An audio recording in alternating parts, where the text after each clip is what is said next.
Kami kembali menaikkan pujian syukur kami kepadamu ya Bapa, Tuhan yang telah memberikan bagi kami roh untuk kami memuji Engkau. Tuhan yang memberikan kepada kami roh keberanian untuk melayani pelayanan pekerjaan-Mu. Pagi hari ini hamba berdoa, kiranya roh yang sama Tuhan berikan kepada kami, anak-anak Tuhan, di mana kami ada, di mana kami bersekutu bersama, baik keluarga, ibadah bersama di rumah-Mu. Kami rindu di dalam nama Tuhan Yesus Engkau memberkati kami semua, dan pengurapan Tuhan dicurahkan bagi kami. Terima kasih Bapa di surga, dan mengucap syukur, menyerahkan pemberitaan firman-Mu dalam tangan-Mu, dan Tuhan memberkati kami. Di dalam nama Yesus Tuhan kami berdoa, kami mengucap syukur kepada Bapa di surga. Haleluya. Amin. Kita telah memasuki minggu yang ke-7 atau yang ke-8 kalau tidak salah. Kita tidak dapat beribadah bersama-sama di gereja, ibadah secara umum, tetapi kami sekali lagi berdoa buat saudara-saudaraku sekalian, dimanapun saudara berada hari ini. Ingatlah Tuhan baik bagi kita, Tuhan mengasihi kita, dan tidak ada sesuatu pun yang dapat memisahkan kita dari kasih Tuhan. Itulah sebabnya sekali lagi kita bersyukur kalau sampai hari ini saudara masih setia, saudara masih dapat beribadah walaupun berada di rumah masing-masing. Baik hamba-hamba Tuhan, jemaat Tuhan yang saya kasihi, mari kita membuka Alkitab kita pagi hari ini, terambil di dalam Roma pasal 8 ayat 31 sampai pada ayat 39. Roma pasal 8 ayat 31 sampai 39. Demikian firman Tuhan, keyakinan iman. Sebab itu, apakah yang akan kita katakan tentang semuanya itu? Jika Allah di pihak kita, siapakah yang akan melawan kita? Ia yang tidak menyayangkan anaknya sendiri, tetapi ia menyerahkannya bagi kita semua. Bagaimanakah mungkin ia tidak mengaruniakan segala sesuatu kepada kita sama-sama dengan Dia? Siapakah yang akan menggugat orang-orang pilihan Allah? Allah yang membenarkan mereka. Siapakah yang akan menghukum mereka? Kristus Yesus yang telah mati, bahkan lebih lagi yang telah bangkit, yang juga duduk di sebelah kanan Allah, yang malah menjadi pembela bagi kita. Siapakah yang akan memisahkan kita dari kasih Kristus? Penindasan atau kesesakan atau penganiayaan atau kelaparan atau ketelanjangan atau bahaya atau pedang, seperti ada tertulis, oleh karena Engkau kami ada dalam bahaya maut sepanjang hari. Kami telah dianggap sebagai domba-domba sembelihan, tetapi dalam semuanya itu kita lebih daripada orang-orang yang menang oleh Dia yang telah mengasihi kita. Sebab aku yakin bahwa baik maut maupun hidup, baik malaikat-malaikat maupun pemerintah-pemerintah, baik yang ada sekarang maupun yang akan datang, atau kuasa-kuasa, baik yang di atas maupun yang di bawah, ataupun sesuatu makhluk lain, tidak akan dapat memisahkan kita dari kasih Allah dalam Yesus Kristus. Katakan amin, saudara-saudaraku yang saya kasih dalam Yesus Kristus. Tidak ada yang dapat memisahkan kita dari kasih Kristus. Apakah itu maut, apakah itu sakit penyakit, apakah itu virus, apakah itu kemiskinan. Alkitab sekali lagi berkata, tidak ada yang dapat memisahkan kita dari kasih Kristus. Itulah yang membuat kita bersyukur kepada Tuhan, berterima kasih kepada Tuhan, bahwa ancaman seberat apapun tidak mampu memisahkan kita dari kasih Kristus. Nah, oleh karenanya pagi hari ini, jemaat yang dikasihi Tuhan, ingat bahwa Allah mampu mengasihi saudara dan saya. Allah sanggup membela kita. Allah sanggup mengangkat derajat kita dari hari ini sampai Tuhan datang. Saudara, ingat hari ini sudah berapa lama kita tidak bisa beribadah seperti biasa kita ibadah di rumah Tuhan. Sudah berapa banyak tetesan air mata yang dikeluarkan hari ini. Sudah ada banyak saudara penderitaan yang dialami hari ini. Tetapi sekali lagi ingat, tidak ada satupun yang dapat memisahkan kita dari kasih Tuhan itu. Walaupun hari ini saudara tidak dapat beribadah di rumah Tuhan, kita tidak dapat berkumpul bersama-sama, ingat bahwa Tuhan dapat dan mampu mengasihi saudara dan saya. Tuhan membela kita, Tuhan menolong kita semua.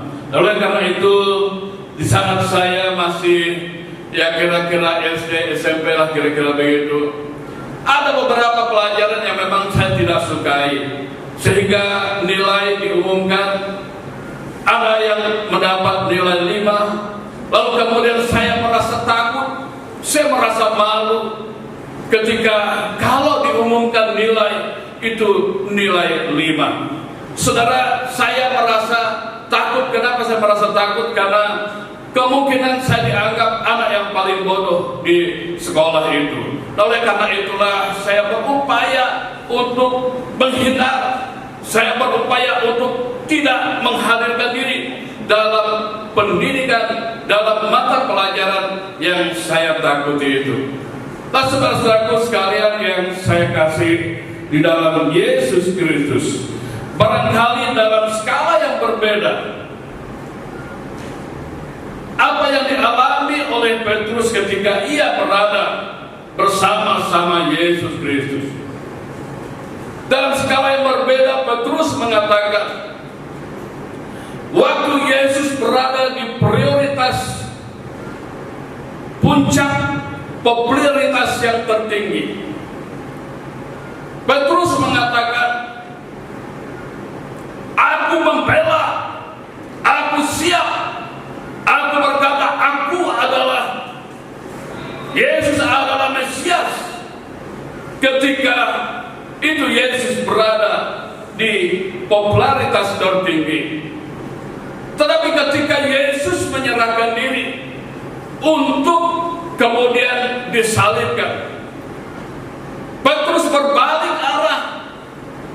Ia tidak lagi menganggap Yesus Kristus adalah Tuhan.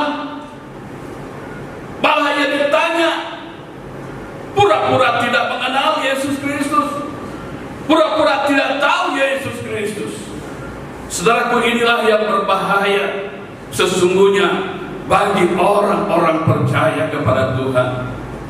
Waktu Yesus berada di prioritas tertinggi, kita mengaku Yesus adalah Allah kita, Yesus adalah juru selamat kita, Yesus sanggup melakukan semua perkara. Tetapi ketika kita sedang berada di suasana seperti mungkin pada saat-saat seperti ini, lalu kemudian ada pertanyaan, apakah ia mampu, apakah Yesus sanggup untuk menghentikan semua persoalan-persoalan kita? Dan inilah yang terkadang muncul dalam benak kita. Saudaraku, Petrus menyangkal Yesus Kristus, tetapi ketika ia menyadari dalam kelemahan itu, ia menyadari kekurangan itu, lalu kemudian Yesus Kristus mengingatkan Petrus. Dan pada saat kelemahan kelemahan Petrus itulah ia bangkit kembali. Ia sadar bahwa tidak ada tempat untuk berlindung yang lebih aman. Dan Yesus Kristus mengingatkan kita sekalian, mengingatkan jemaat Tuhan, mengingatkan umat-umat percaya, tidak ada tempat untuk kita berlindung yang lebih aman. Dan hari ini, saudaraku, sadar atau tidak sadar, banyak tempat, banyak daerah, banyak negara yang sedang teriak dan berteriak. Mereka berdoa dan berdoa, dulu tidak mengenal Tuhan, dulu tidak mengerti kemana harus pergi, uang banyak, harta, kekayaan. Ternyata hari-hari ini kekayaan tidak cukup bagi mereka untuk berlindung, harta tidak cukup untuk mereka berlindung, uang tidak cukup untuk mereka bertahan hidup. Kepada siapa mereka berteriak? Sudah mulai hari ini ada kesadaran. Mereka berteriak, Tuhan, Tuhan, Tuhan, tolong kami. Banyak yang sudah angkat tangan, tidak ada pembelaan. Ternyata duit yang banyak pun tidak cukup untuk membela hidup, untuk bisa bertahan. Dan tidak sedikit yang korban hari ini. Nah, marilah saudara-saudaraku yang dikasihi Tuhan, jemaat yang dikasihi dan diberkati Tuhan, tidak ada tempat untuk kita dapat berteduh, tidak ada tempat untuk kita dapat bertahan, tidak ada tempat untuk kita tidak, saudara-saudaraku, berkata, hanya Tuhan, hanya Tuhan, hanya Tuhan. Itulah tempat perteduhan kita, itulah tempat persembunyian kita, dan disitulah kita dapat memperoleh pertolongan. Saudaraku, sekali lagi saya ingatkan kepada kita, sakit, virus apapun, penyakit apapun, kemiskinan apapun, tidak dapat memisahkan kita dari kasih Kristus. Kasih Kristus menolong dan mengangkat kita.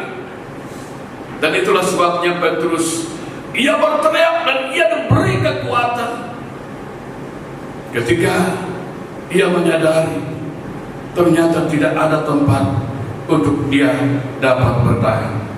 Dan hari ini Paulus meyakinkan dalam keyakinannya yang ditulis dalam Roma pasal 8 ayat 31 sampai ayat 37 dan 39. Ia berkata demikian, sebab itu apakah yang akan kita katakan tentang semuanya itu? Jika Allah ada di pihak kita, siapakah yang dapat melawan kita? Saudaraku, sekali lagi, siapakah yang akan dapat melawan kita kalau Allah ada di pihak kita? Saudara, kita bangga, kita bersyukur, kita sadar hari ini kalau Allah ada di pihak kita, siapa yang dapat melawan kekuatan Allah? Yakin saudara-saudaraku sekalian, hari ini ternyata kekuatan yang dimiliki oleh manusia, semua roh dan kekuatan yang dimiliki Allah, itulah kekuatan yang memberikan kekuatan baru. Dan Paulus katakan hanya ada di dalam Yesus Kristus. Kemudian ayat 35 yang berkata, siapakah yang akan memisahkan kita dari kasih Kristus? Penindasan, kesakitan, atau penganiayaan, atau kelaparan, atau ketelanjangan, atau bahaya pedang sekalipun. Saudaraku yang saya kasih dalam Kristus Yesus, tidak ada satupun yang sanggup dan mampu memisahkan kita dari kasih Kristus. Karena itu larilah kepada Tuhan, bekerja, cari Tuhan, datang kepada Tuhan. Saya bertanya hari ini, banyak orang yang sudah, saudaraku, kebingungan mau kemana. Kita tawarkan hari ini, Alkitab tawarkan hari ini, Yesus Kristus, tempatmu berlari. Yesus Kristus, tempatmu berlindung. Yesus Kristus, tempat pengharapanmu hari ini. Saudara-saudaraku, mari terima Dia, mari percaya kepadanya, dan mari katakan kepada Yesus Kristus, aku adalah milikmu, aku adalah anakmu, aku adalah umatmu. Maka Yesus Kristus yang akan menolong dan memberkati kita. Saudaraku sekalian yang saya kasih dalam Tuhan, sekali lagi saya ingin katakan, Yesus Kristus adalah tempat untuk kita bersandar yang lebih pokok dari sekedar penampilan fisik kita, kepandaian kita, status sosial kita, relasi dan dukungan finansial. Sandaran yang pokok itu adalah kasih Yesus. Jadi keyakinan iman yang mendorong kita untuk percaya kepada Yesus Kristus. Keyakinan iman yang membuat kita, mendorong kita, memberikan semangat kita kepada keyakinan dalam Yesus Kristus. Tuhan kiranya memberkati.